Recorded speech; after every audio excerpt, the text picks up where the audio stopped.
am I nervous?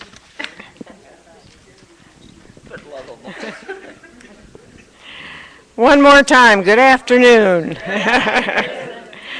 Well, I know all of you know Maureen, and I won't give a long biographical sketch, but you do know that she has enjoyed and benefited from a very active life. She has been involved in social justice issues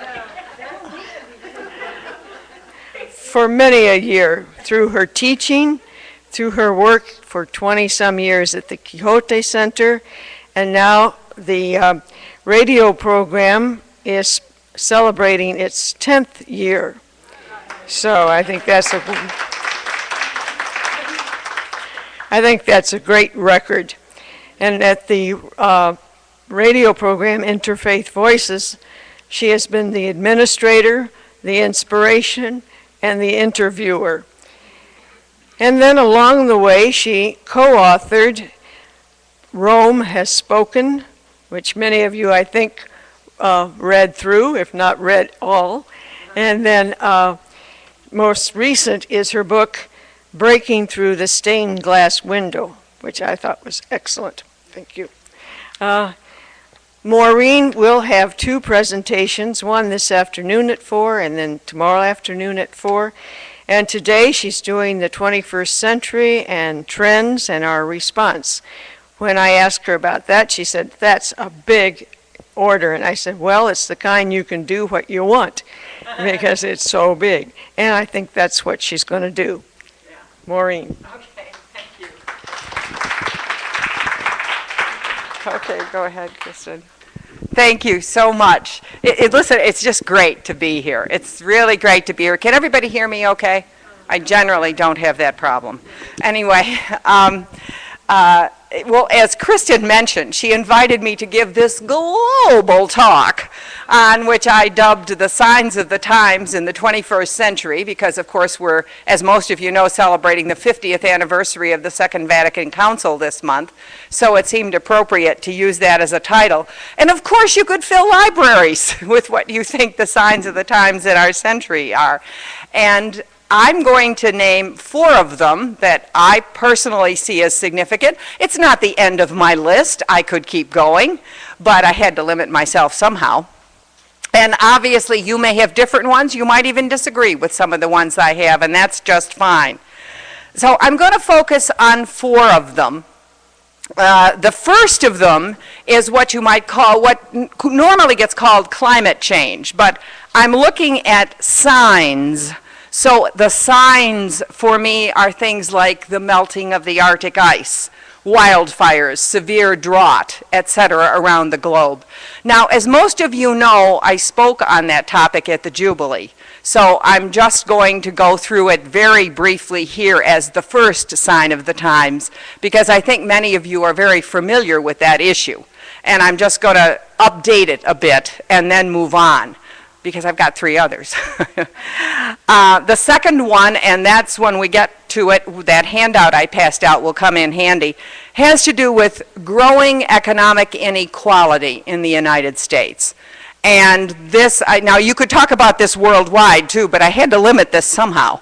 All right, so I decided for purposes of this to make it just the United States. And we're talking here about more than just poverty, but about a lack of fairness and people not really feeling they have a fair shot at a reasonable life in the United States. The third one that I'm going to talk about has to do with, and this is one that some people may disagree with, I don't know, but I see it as an emerging trend because in Maryland right now, we have a referendum on the ballot for marriage equality. We are one of 4 states. So I'm going to talk about what I see as the civil rights revolution and indeed the victory of gay and lesbian people in their quest for equal rights in this country. I think that's a clear sign of the times. And finally, since I work in interfaith relations, I'm going to talk about the globalization of interfaith consciousness. And I hope to tell you a few great stories some people that I've run into recently and things that have happened. So, and as I say, you might have 50 others, and I'm sure you do. So these are just the ones that I'm going to zero in on. Now, let's begin with climate change. Most of you know the facts of this. I think most of you believe the science, you know the science, you know that the climate on the earth is changing and not for the better. There is a warming because of the collection of greenhouse gases, too many of them, largely fueled by the use of carbon-based fuels, that is to say, in plain English, coal, oil, and natural gas. So we know that this is a human-caused phenomenon, and we know that this is also exacerbated by the deforestation in a lot of parts of our planet, specifically in this hemisphere, the Amazon rainforest.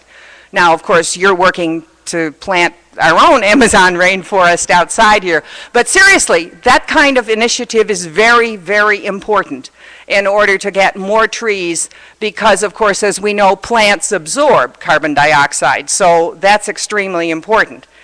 But the thing I want to add, because again, I'm assuming most of you know all this, but the thing I want to add is what appalls me as a sign that's going on right now, and I'm hoping it will reverse, is the lack of political action to do something about this. There hasn't even been a serious discussion of this in the current presidential campaign. Now, for example, if you looked at the Republican debates earlier this year, the only topic that was up for debate was whether you believed it or not, whether you believed in climate science, and some of them actually didn't.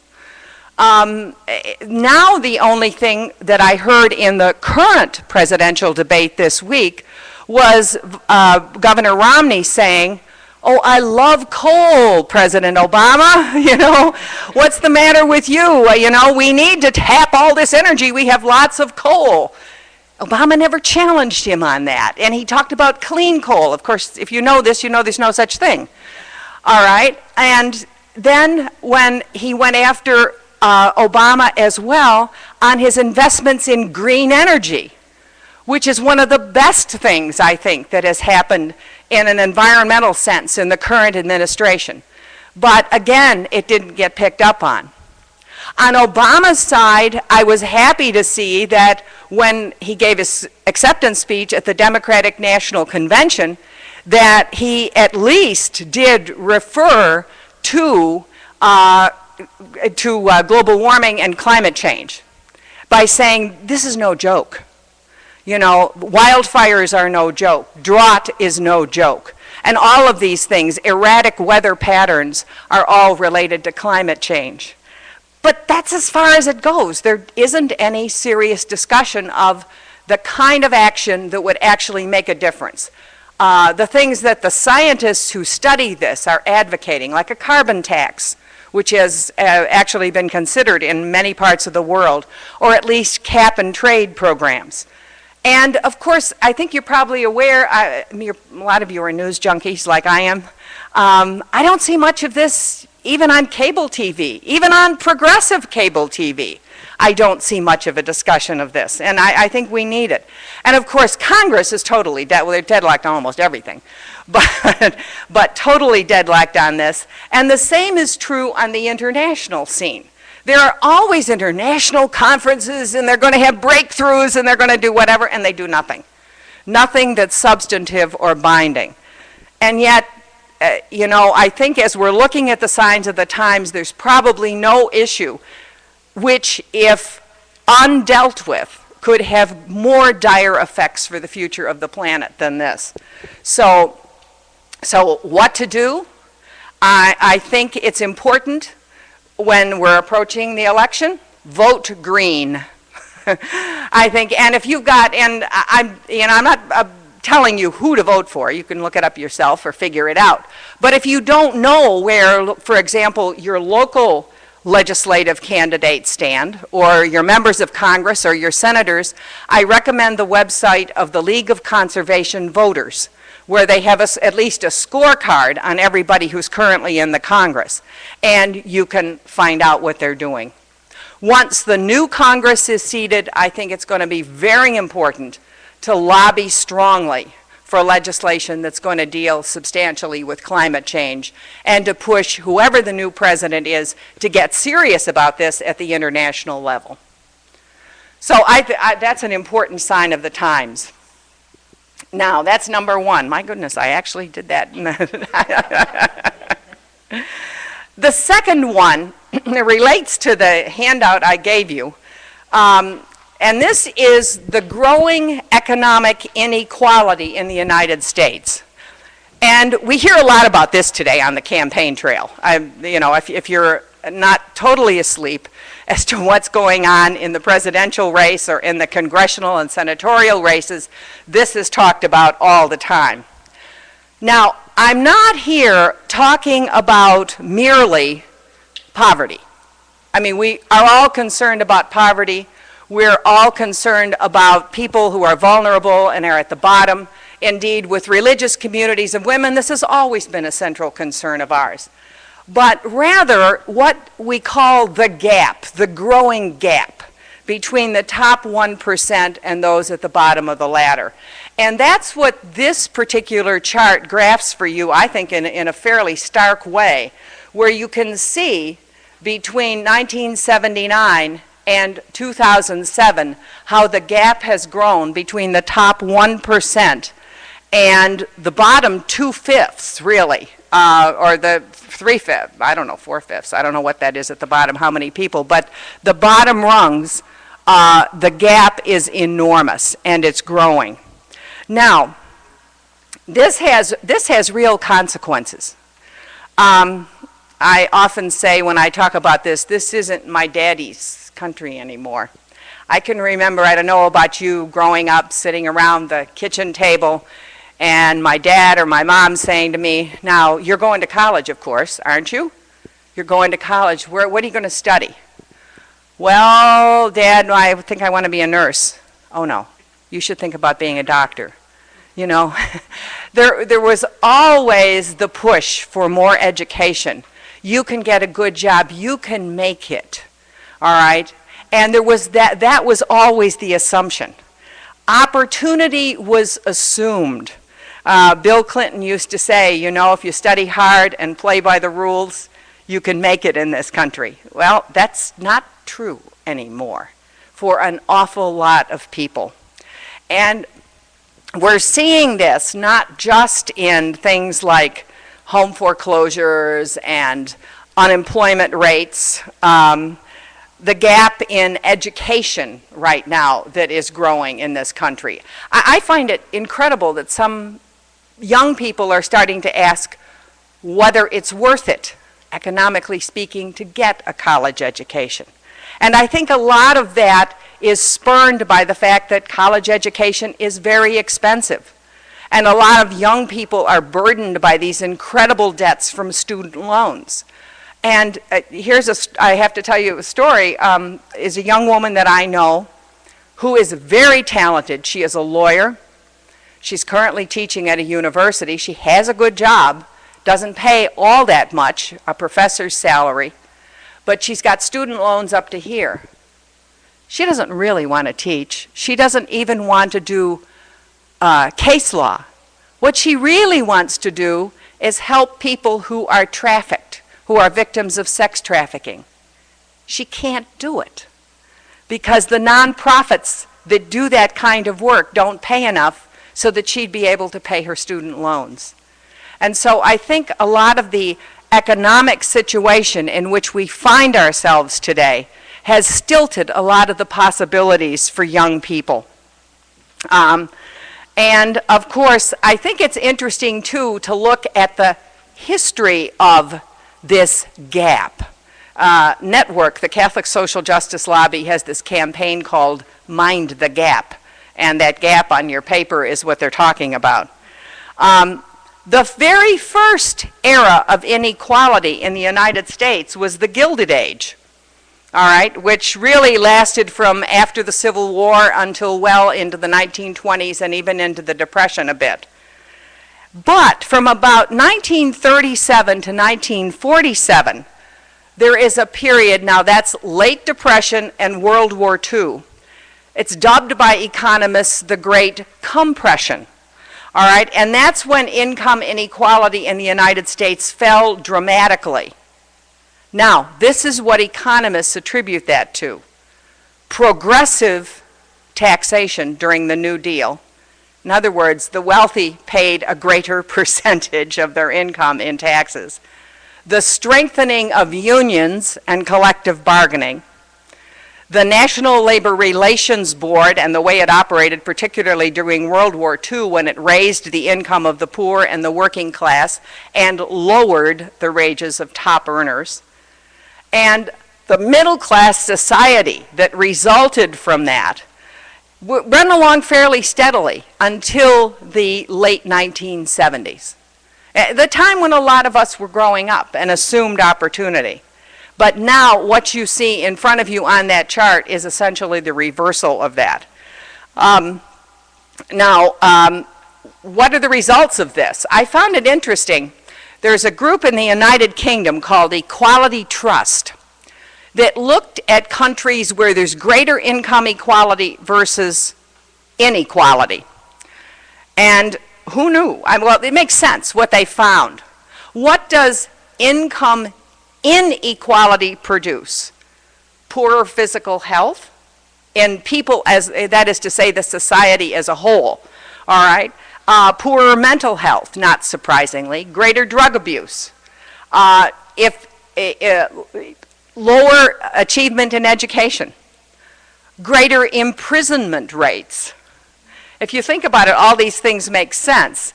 Less cohesion in communities, greater rates of homicide, more teenage births, etc. There are a lot of these kinds of results that come from this inequality because it stifles people not just economically but in their aspirations.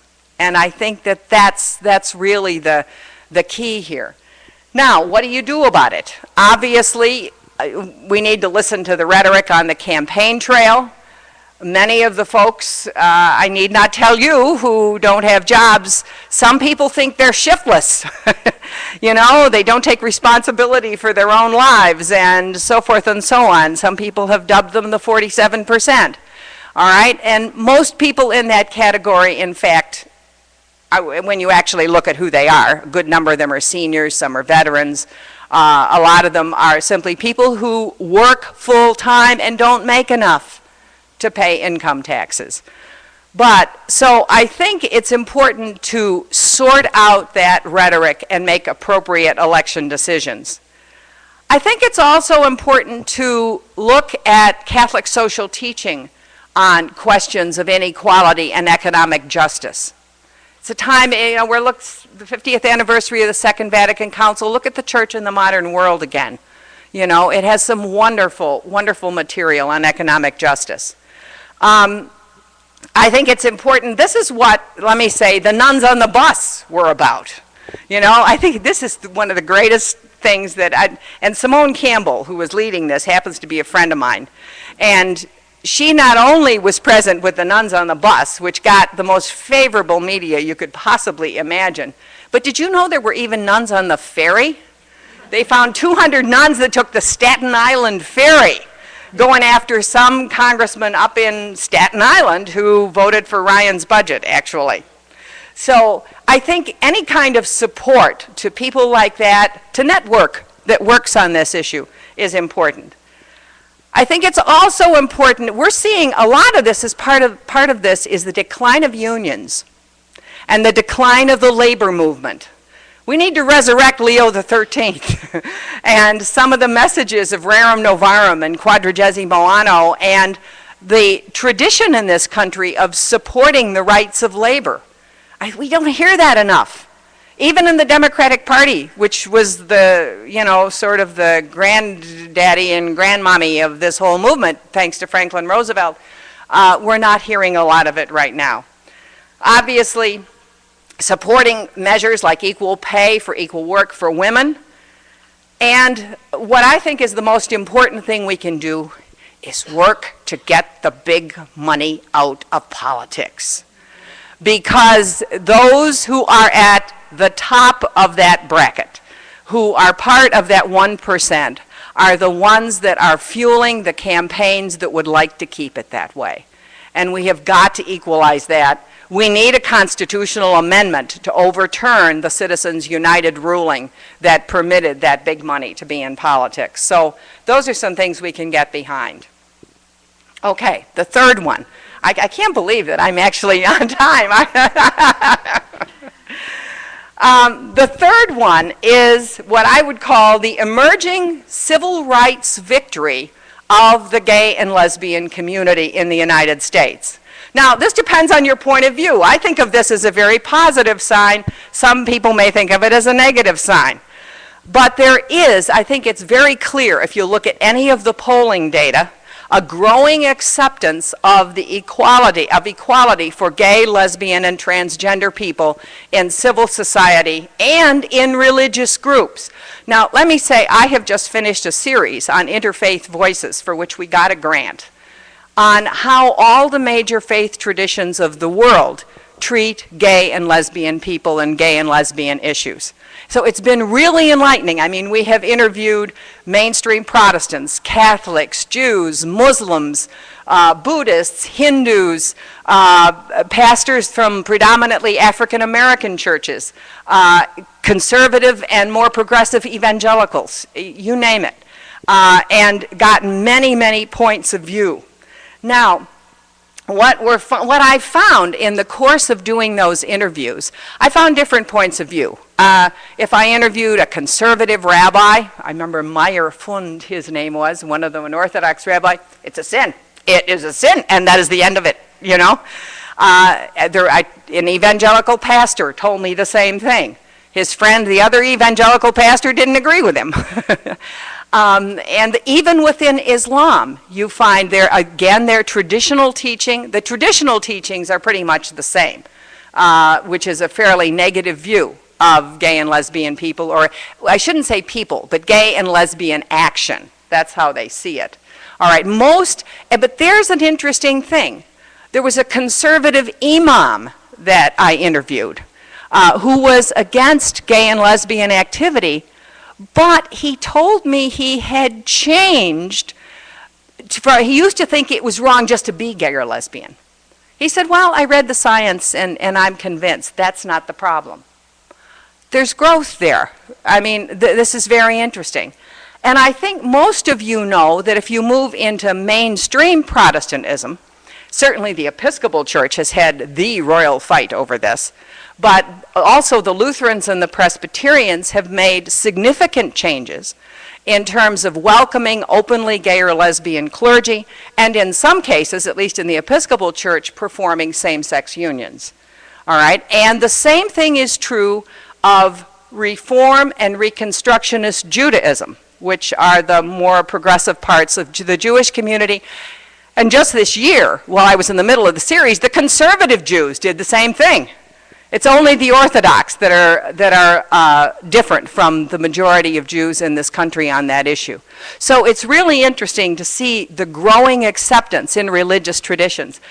Well, let me tell you the most fascinating interview I had was at the very end. I had never heard of this concept before. But I had a young man working with me this summer who went to school in Scotland. He's studying anthropology.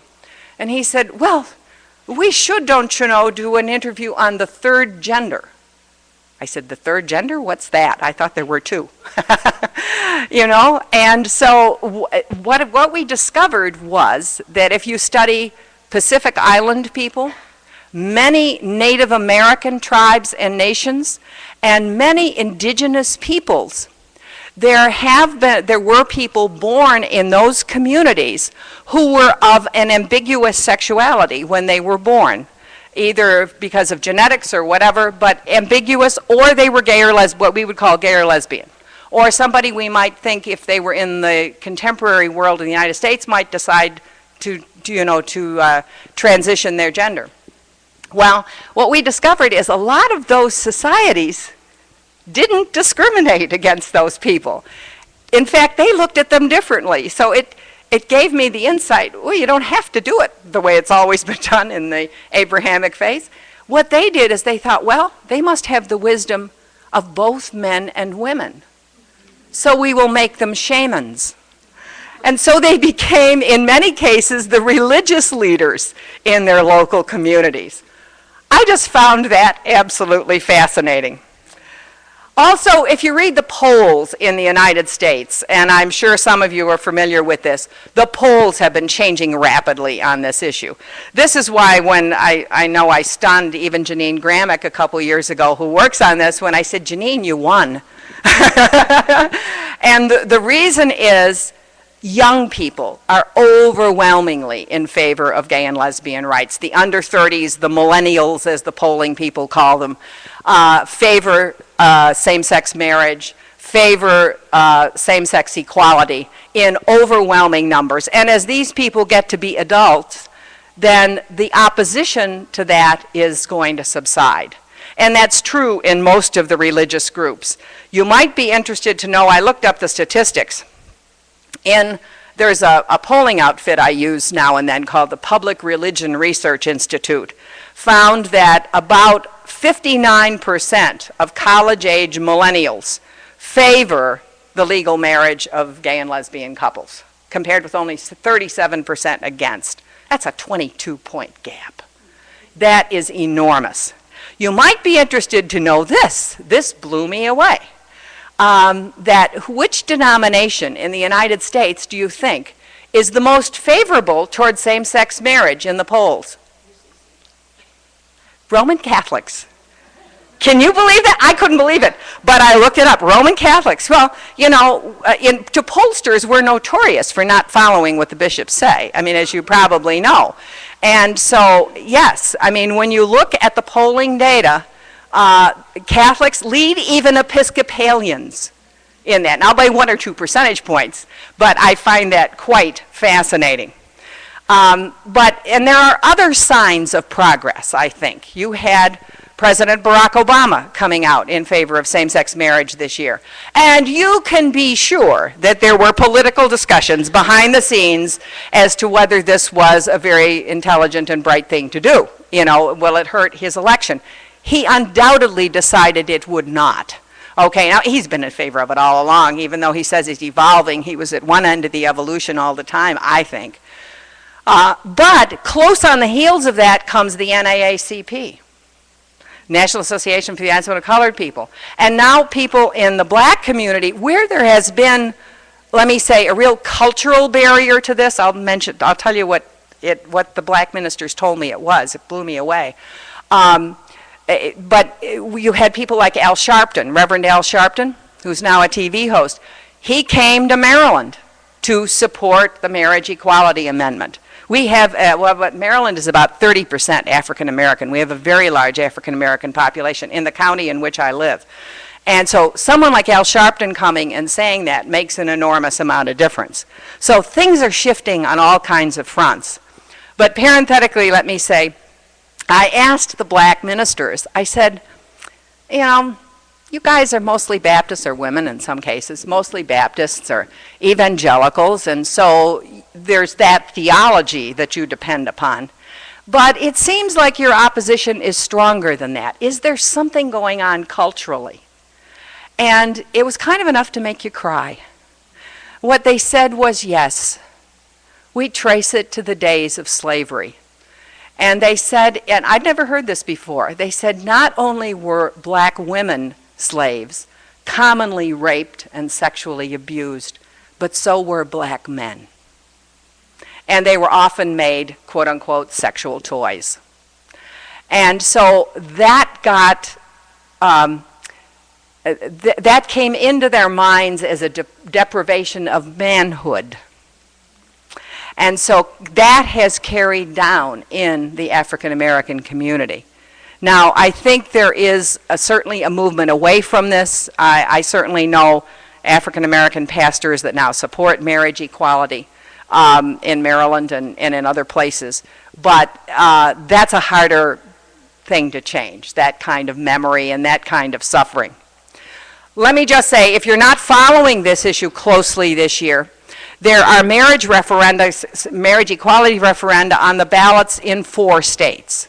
Maryland, Maine, and the state of Washington all have referenda which, if passed, would result in legal same-sex marriage in the state. Now, mind you, at least in our case and in Washington's case, it's already passed our legislatures and been signed by our Catholic governors in both cases, ours being Martin O'Malley, good Irish Catholic boy, don't you know? He's our governor. And in Washington, it's Christine Gregoire, also Catholic. Anyway, but it's already passed, but you can challenge those things with a referendum in those states, and so that's the reason it's on the ballot. Maine is a different kind of thing. I think it's just a straight referendum, but it would result in marriage equality. Minnesota is different. Minnesota, someone has proposed one of those amendments that marriage is just between a man and a woman, and it should be in the state constitution. So they will try to vote against that. That is to say, the people working for marriage equality, so that it doesn't wind up in the Constitution. Now, you might say, well, why this change? Why are we suddenly moving toward greater acceptance? Indeed, I think a successful civil rights revolution that's right before our eyes. And I see it as a wonderful sign of the times, a very positive one. Well, I think the main thing is gay and lesbian people came out of the closet. How many of you know somebody who was gay or lesbian? Yeah, look, all right. 25 years ago, I'll bet you didn't, okay?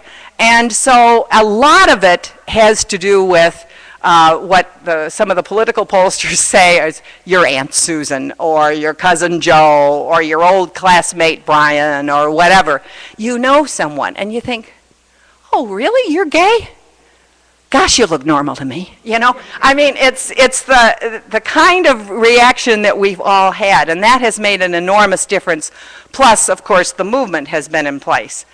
And right now, too, you need to know in states like Maryland and so forth, where the marriage equality thing is kind of like the keystone issue in this. It's civil marriage we're talking about. Like Maryland has been very careful in the wording of its legislation. No minister, no rabbi, no priest, no imam is forced to do anything. If they don't wish to marry a same-sex couple, that is just fine. It is civil marriage, usually done at a justice of the peace. That's what they're talking about, but of course it accrues, it accrues all the legal rights that come with marriage, as I'm sure you're aware of. So, what can Loretto do? Well, I think it's important to support this trend, and you may not. I recognize that this is a controversial issue, and there might be some disagreement here. But I also think it's important to support the work that Janine Gramick has done. I said to somebody, but I really think this, because she really has gone through a lot of suffering because of the ministry that she has carried out. 10 or 20 years from now, maybe sooner, we will think back and think that one of the truly glorious moments in the history of Loretto was the day that we accepted Janine Gramick. I really believe that. So I think that that has to be. So I encourage you in terms of action with that to follow the polls, follow what goes on with these referenda, talk to people who are gay or lesbian, and get to know them better and their feelings on those issues. I think that's really important. Now, the final story. Oh, thank you. Oh, I'd forgotten that was even there. Thanks. That makes a huge difference. Thank you. Yeah, the fourth trend is water. Anyway, is what I call the globalization of interfaith consciousness. Now, I have to tell you how this one came to me. I was invited, I'm frequently invited to stuff like this because of what I do, the annual interfaith banquet of the Islamic Society of North America, which was at the Convention Center in Washington. So I went. It always makes for great conversation and meeting interesting people. One of the speakers that night was an imam whom I've known for a while, Imam Mohammed Majid, who runs the Al Dulles area mosque near Dulles Airport. Anyway, and so he told a story that night about how he and other Muslim clergy had recently visited Egypt. And their purpose, he said, well, you know, a lot of us have been so heartened by the support we have gotten in the United States from Christian and Jewish clergy in order to overcome the Islamophobia here. We decided we had to do what we could, and we went to Egypt to urge the new Egyptian government to support the religious freedom of Coptic Christians. Wow. Where do you hear that on CNN, though, you know? I'm going to have him on the show sometime soon, but, you know, that's a great story. We often hear about how violence feeds violence. We don't often hear about how good actions feed other good actions, and I was truly moved by that.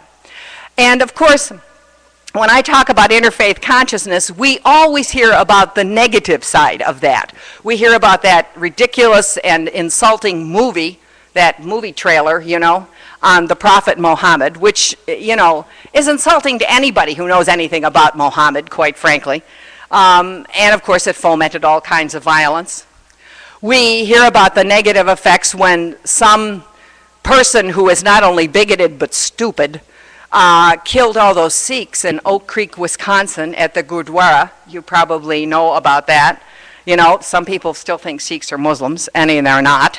And then there's that crazy Christian minister in Florida, Terry Jones, who thinks burning the Quran is a, you know, wonderful way to have a barbecue, I guess. But what I see is those things happen, yes, and they're awful, yes.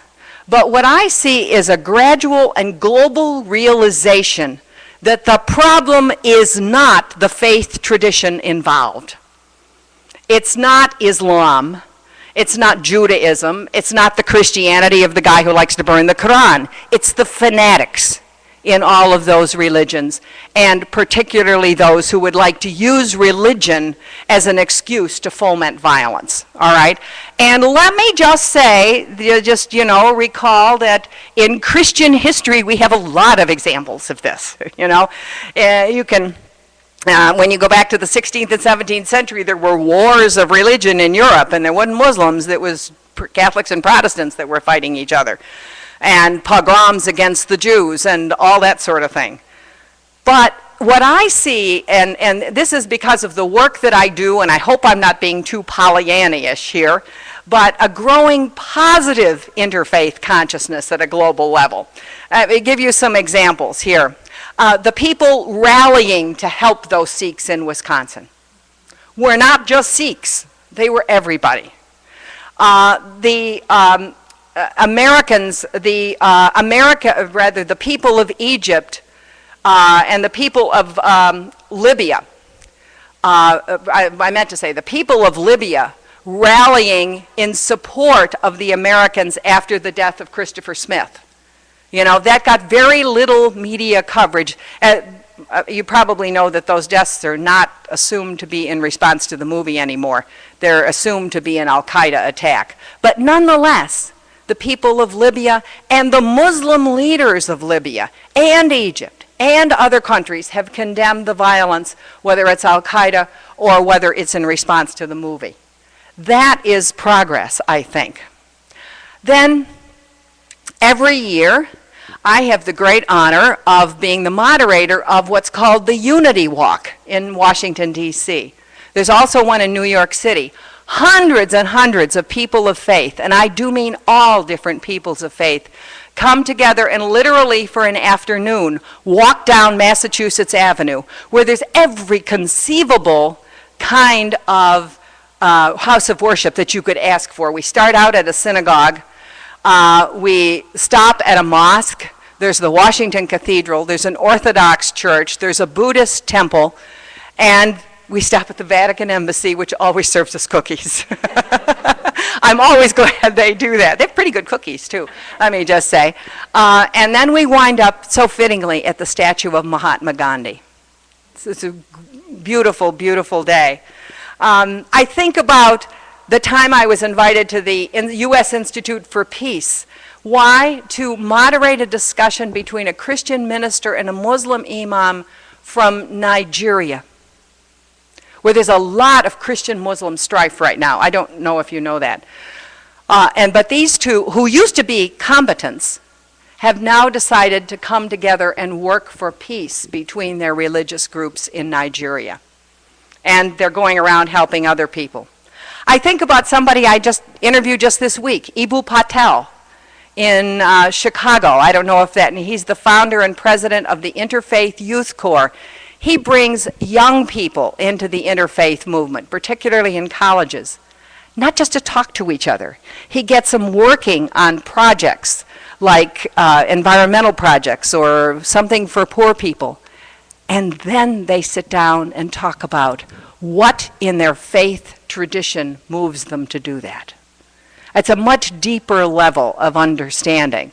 And then, you know, if you're a Christian, you learn social justice is really important in Islam, for example, which a lot of people don't know. I found it interesting. IFIT sent some photographs from Pakistan the other day. I don't know who got them and who didn't. It was a church that had been burned, undoubtedly an act of interfaith vandalism and destruction. But one of them, there was a banner that says, "We condemn this violence and destruction, the Interfaith League of Pakistan." I thought, wow, even there's an interfaith movement. You might be interested to know, while we're on the Pakistan thing, there's in Doha, Qatar, which is in the Arab Emirates in the Gulf region, there is something called the Doha Center for Interfaith Dialogue. That's a huge, Doha is a huge city at this point, a metropolitan area that is probably certainly a lot more modern than a lot of the cities in the United States because it's more recently built. It's huge. And of course, excuse me, and they've got various folks that are oil rich that are funding all of this.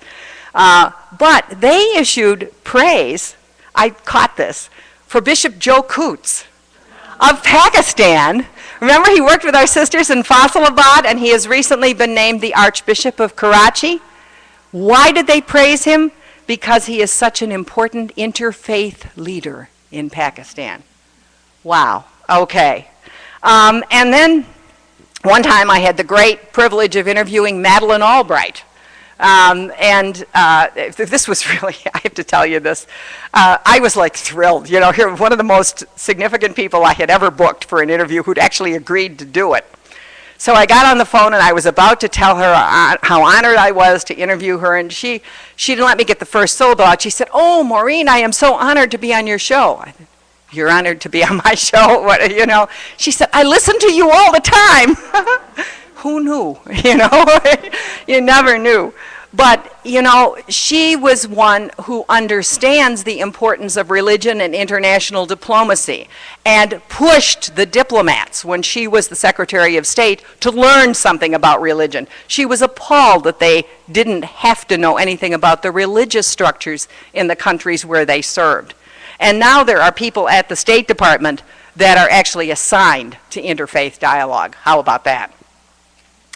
So anyway, I see this as a positive sign intermixed with all these, you know, violent incidents. But I think there is a growing hope for interfaith dialogue. And anyway, so what's the Loretto response? Well, I think it's important to learn about some of these other faith traditions. It can only enrich one. And let me say, first, there's a great chapter in Elizabeth Johnson's book, The Quest for the Living God, on the gods of other religions, and treating them indeed as different ways in which God reveals himself, herself, to different peoples of the world and different cultures and different times. If you ever have a chance to go to a different kind of ritual, this doesn't say you're going to worship some other god or something, but to participate in the Jewish feast of Sukkot, for example, which is this week. You know, where they pitch tents in the yard and typically welcome people in. They welcome the matriarchs and the patriarchs of Judaism, but they also welcome their friends, you know, and celebrate something like that. I remember I was at a Hindu ashram south of Charlottesville once, watching some Hindu nuns performing some of their ceremonies and services, and with incense and flower petals, and they love stuff like that just as much as Catholics do. Anyway, it was fascinating to me to see the reverence with which they did that. You can learn a lot. I think it's mostly important to combat bigotry wherever we find it. And religious bigotry. I can remember during the civil rights movement, I heard a speech that someone gave who said, if you ever hear the word nigger come out of anybody's mouth, never let it go unchallenged, even if you are the only one there. I have never let it go unchallenged. I mean, it's happened. I think the same has to do with when we hear about all Muslims are terrorists, or those Arabs, or, all of the awful language that people use sometimes to describe that. So I think that's really important. And if you have the opportunity to be in dialogue with people of different traditions, by all means do it. Or if you belong to a parish where you can encourage that, where it might be fruitful, I think that's wonderful, because then it's an opportunity to participate in this. If another church or synagogue or mosque has a program for interfaith dialogue or some interfaith event and you're invited, go, because it's really important. We learn a lot. And so, just in closing, and I'm actually on time. I can't believe this. Almost, anyway. We're celebrating, as I said, the 50th anniversary of Vatican II. And that has called us to read the signs of the times. Now, these are just a few of the signs of the times that I see. And as I say, each of us has his or her own insights, our own signs. I could go on and on and on. I could name 50 more, but I'm not about to do that. These are some of the major ones that I see. So I think at this point, I'm going to bring it to a close and open it up to your discussion. Okay? And I'm going to take my sweater off. It's a little warm in here. Okay, so questions or, thanks, Questions, comments, disagreements, additions? I take it the people that are listening in rooms probably can't feed in, or can they? No? Okay, Eleanor. Well, you'll have to repeat this after I say it, so people in... Oh, thank you for reminding me. Okay. When you were talking about the environmental issues, I had thought this a long time, so I just wanted to say it out loud. I feel like we ought to start a campaign about pointing out that there's no such thing as clean coal, since that phrase keeps showing up on our TV screens about 100 times a day. Yeah. Along with all of the stuff about natural gas that never mentions fracking. Or if they do mention some problems, they always push right past it, saying, of course we'll take care of the problem. Right, yes. And I agree with you. And what she's saying is we need to inaugurate a campaign saying there's no such thing as clean coal. And when people are pushing natural gas, we need to point out the dangers, particularly to drinking water, when it comes to fracking and trying to burst it out of the earth, which of course many are doing. And you might be interested to know, if I could add this, I looked at those I am an energy voter ads on TV. Have you ever seen those? We have some on buses in Washington too. I thought to myself, an energy voter, what does that mean? Well, that campaign, I looked it up online, is supported by the oil and gas industry. Not surprisingly, yep. Other questions, comments, other signs of the times that anyone wants to share? Mary? Why don't you come right up here? This is back on the environmental. Just a concrete piece is that I've had some phone calls lately from somebody who says we own the mineral rights to some property somewhere, like in Mississippi, in a mid-county Mississippi. We didn't know that. and they'll give us a lot of money, and they want to get natural gas. And of course, it's fracking. So there are a number of those that are happening, being asked just of Loretto, that's concrete. Okay, and because we own it, you can say no. Yeah. And I'm sure you did. Yes, you did. Great, great. Yes, yes, I would heartily endorse that. No. All right. Executive committee said no. Okay, very good. All right. Marion?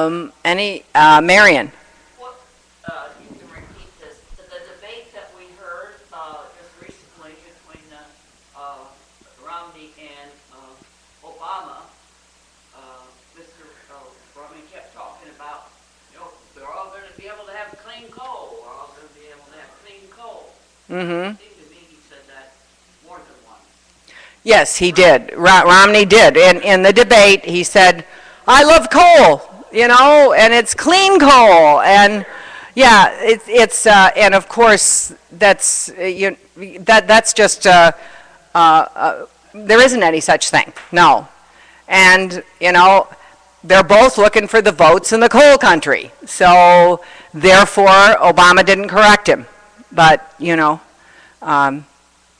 that nonetheless, that's a very serious issue. Yeah. He also talked about a lot about oil, drilling for oil, pipelines for oil, all this stuff that's, at least Obama did talk about clean energy and some of the things that, Right. That the wind and the solar and other things that are better for our environment. But Romney's clearly in the camp of more oil, more drilling, more fracking. Right. Yeah, right. And she's saying that, I'm repeating this because I assume I have to, that Romney is in the camp for oil, coal, so-called clean coal, which isn't natural gas, et cetera. And that's true. I mean, let's be clear. His campaign is largely funded by those interests. I mean, that's absolutely true when you look beneath the surface. And many of those super PACs that support him also have funds that come from those sources. So you can't really expect much else. Obama I think has his heart in the right place on this. I just wished he'd give it more of an emphasis and more of a push and talk about it.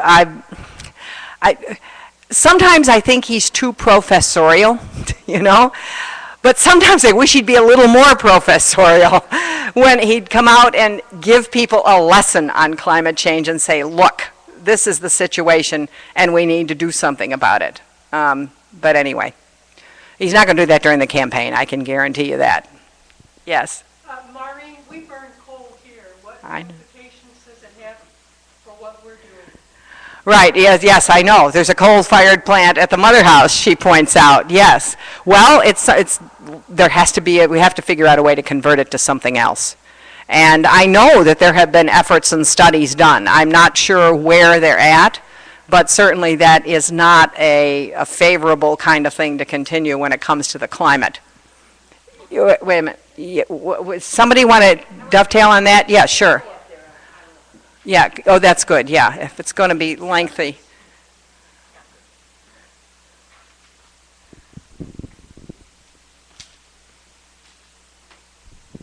The question about coal at the Motherhouse is really an important one to respond to because in lots of ways it points out to us our existence in the real world. So we have looked at converting, I'm speaking as a former member and a soon-to-be member of the coordinating board who has some responsibilities for looking at this. And we have looked a lot at whether it's possible to convert in some way. And Joy Edlin, who has been in charge of the power plant for many, many years, has been constantly looking for opportunities. So the picture is this. We do not have the several millions of dollars that it would take to change the heating system. The money doesn't exist for us, so we cannot simply change the system tomorrow. It isn't possible. Now, many people might say, so you can't do it, so that's the end of that. That has not been the end of that here at the Motherhouse. Instead, we have looked at a number of other ways to mitigate the effects of burning coal. A good long time ago, we extended our smokestack a good deal higher so that many of the pollutants had a chance to fall out before they went into the air. That happened, I think, in the 80s, maybe the 90s, but a good while ago. And then we began looking at a number of technologies that Joy researched about how to burn off more of the gases before they even leave the furnace, and in fact to use that process to generate more heat. And we've successfully found two ways to do it. One is to add a grass called switchgrass, and we began growing switchgrass in our fields 2 years ago and are in the process of seeing to the cultivation of it to the point where we could burn it. In the meantime, Joy discovered that if we would acquire high-quality wood, chop it up into small pieces, and blow it into the coal just at the point where it is getting into the conveyor belt, that the higher heat generated by the burning of the wood would again burn off more of the toxic gases. The thing that's important to remember is not that it's coal that's bad, but it's what coal brings with it, the kind of toxic gases that it generates. So it isn't, in a perfect world, it might be true that we should get rid of coal. But in the world we live in, if we mitigate its effects by taking care of some of the things that make it bad, we're in a better position. And I must say that that's what clean coal is all about. And the coal manufacturers particularly the people who use it for electricity, have been looking for a way in a very large scale to do this very kind of change of what kinds of the pollutants of coal. We've succeeded on a tiny scale in a moderate way. I'm not saying we solved the problem, but I do feel strongly, and I think this is part of our tradition, that we're not either or people. We're the kind of people who say, well, if we can't do the perfect solution, what part of it can we do? Okay, thank you, Eleanor. That was a wonderful explanation. A wonderful explanation. Yeah, we're not either or people. We ought to be in Congress.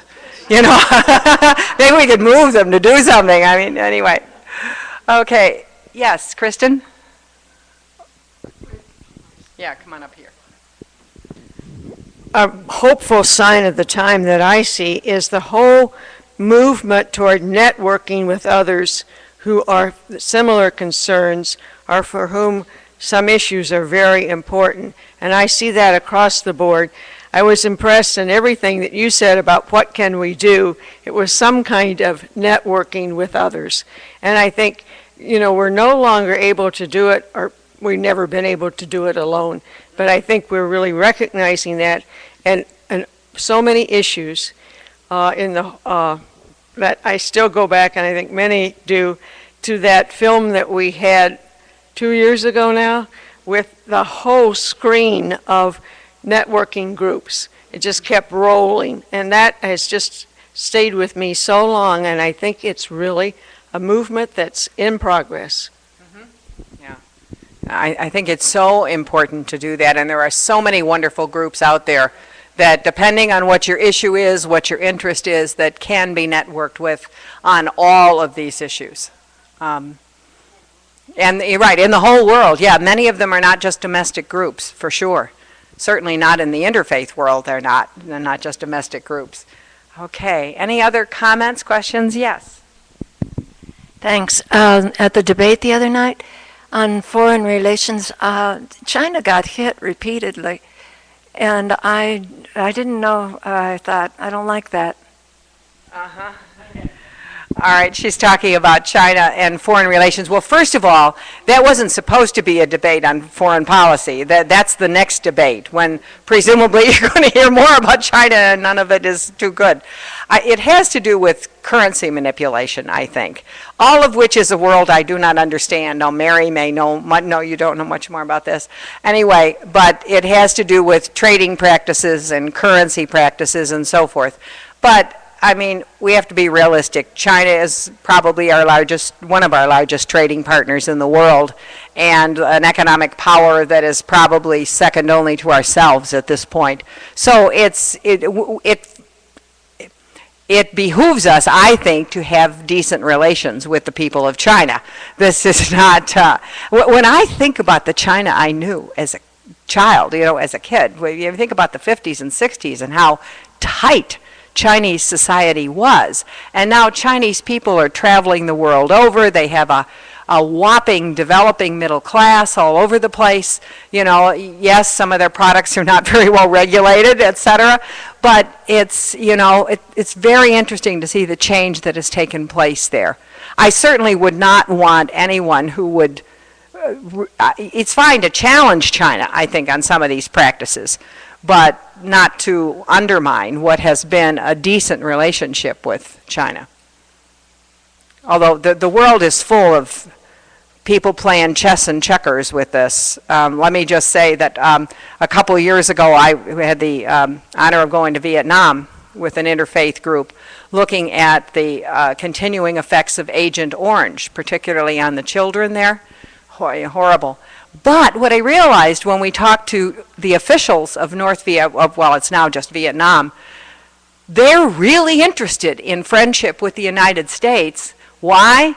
To counterbalance China to the north. So there are all kinds of chess moves going on in the world on this. Very, very interesting. Okay.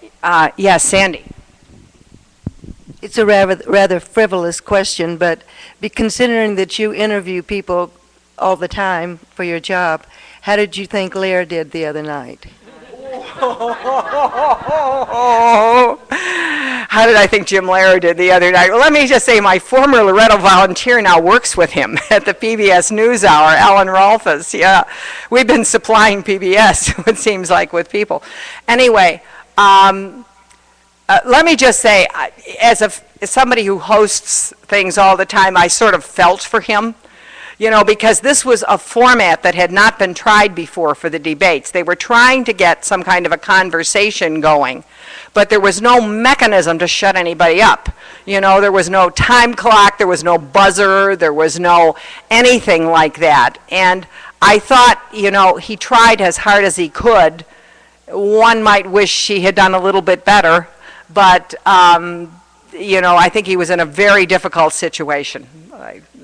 I guess I need to be a little sympathetic with Jim Lehrer. Anyway, any other comments? I didn't get into a lot of what could be the blatant political rhetoric. First of all, because I figured you listen to it as often as I do, which is just about every night. But also, I don't want to get in the position of just endorsing candidates or something like that. But although it's no secret who I support. Anyway, Marion? Maureen, I'm interested in whether you have read or studied anything about, when you think about the gay lesbian issue, and it's just, as you say, beginning to be more understood biologically, medically, or however you want to say Oh, that, yeah. but also people in terms of faith. But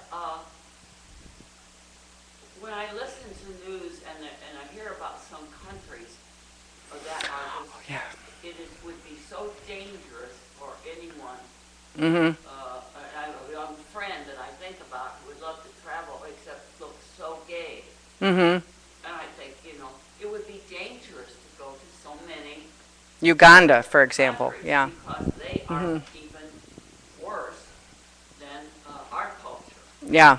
And I'm just wondering, have you thought, or have you read or Yes, I have. I've actually, and would people have gotten that question? In other words, the fact that, okay, the topic generally is what about countries of the world, Uganda comes to my mind, where there's even less toleration of gay and lesbian people than here, where indeed it's illegal to be gay or lesbian. And, if you're caught doing anything, or even owning up to the fact that that's your identity, you can be put in jail for a very long time. And there were even proposals in Uganda for the death penalty for that. I mean, outrageous kinds of things. What I have discovered, and I'm trying to remember the person's name that I interviewed on this, is a lot of this was encouraged by conservative evangelicals coming from the United States. And they went there and they encouraged those people to actually consider that kind of legislation and talked about the evils of being gay or lesbian. And of course now, that was all done sort of sub rosa. And then when it started to bloom forth in the public policy sphere in those countries, then people tried to reverse it or do something about it or condemn it and so forth. But the attitudes are still there. So yeah, I wouldn't go to Uganda if I were lesbian. I mean, it's not, you know, not a very good idea, I don't think. I do think there's one thing that you brought to mind, though, as you asked your question that I was going to mention. Just this week, there was a new kind of legislation passed or signed by Governor Jerry Brown in California. Did you hear about this? Which outlawed attempts to cure the gay. You know, there are people who have been associated with these clinics and attempts that they think it's an illness and they try to cure people and it does nothing but of course injure them psychologically for life, particularly when it's young people. I think this law is aimed at young people, but anyway, that is now against the law in California. And I'm seeing the emergence of some people proposing it for my state, Maryland. So, yes. Okay. I don't know what the rules are here. So in terms of 4 to 5. Okay. So we are 6 minutes over. So sure. Yeah. You certainly can stay on and we can chat. Okay. So yeah. Tomorrow we're going to talk about faith-filled dissent in the church.